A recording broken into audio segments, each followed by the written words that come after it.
Hi friends, எல்லாருக்கும் வணக்கம்.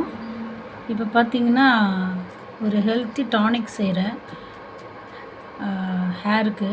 இதில் பார்த்தீங்கன்னா ஃப்ளாக்ஸ் சீடு, செம்பருத்தி இலை 2, ஃப்ளாக்ஸ் சீட் 2 ஸ்பூனு, செம்பருத்தி பூ 1, கருந்துளசி கொஞ்சம் கொஞ்சம் தான் எடுத்துக்கணும். ஒரு 10 தழை இருந்தால் போதும். மருதாணி தழை 10 தழை, கருவேப்பிலை கொஞ்சம் கூடுதலாக எடுத்துக்கோங்க.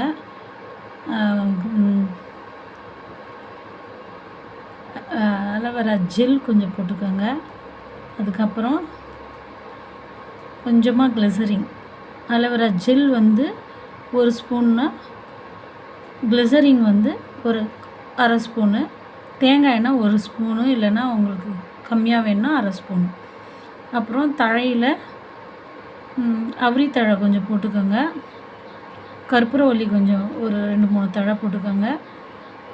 அதுக்கப்புறம் வந்து நித்திய கல்யாணி பூ 1 போட்டேன், தழை 2 போட்டேன். ஏன்னா அதெல்லாம் கருமை தரக்கூடிய விஷயங்கள், அதனால் அதெல்லாம் போட்டிருக்கேன்.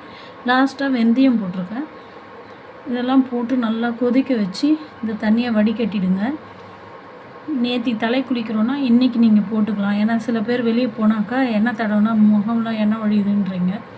அதுக்கு பதிலாக இந்த ஹேர் லிக்விடை வந்து நீங்கள் ஸ்ப்ரே பண்ணிவிட்டு தலை வாரிக்கிட்டு போகலாம். அது எண்ணெய் தடவுன மாதிரி இருக்காது, ஆனால் ஹெல்த்தியான பொருள். ட்ரை பண்ணி பாருங்கள், சூப்பராக இருக்கும். இந்த வேக வச்சதை நம்ம பேக்காகவும் போட்டுக்கலாம். பிடிச்சிருந்தா, இந்த பதிவு பிடிச்சிருந்தா லைக் பண்ணுங்கள், ஷேர் பண்ணுங்கள். தேங்க்யூ.